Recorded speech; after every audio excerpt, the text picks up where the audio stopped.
Hi, this is Wes Fryer with a narrated sermon sketchnote from a message shared at First Presbyterian Church of Edmond, Oklahoma by Pastor Eric Laverentz called Conqueror.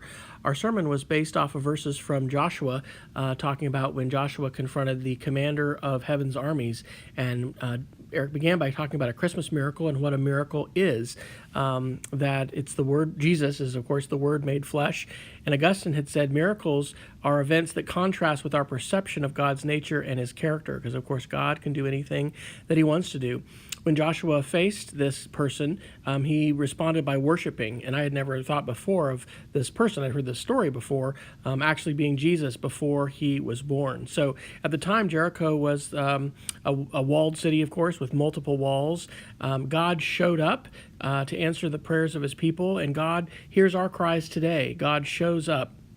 And so we remembered how Herod had been a great builder, of course, required taxes, and that it was Caesar Augustus and his census that led to Mary and Joseph being in Bethlehem at the time Jesus was born. Herod died just 3 to 4 years after Jesus' birth,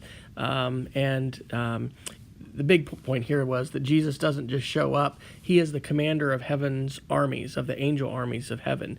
And so if we come looking for a miracle, what we're really looking for is for God to show up in our lives.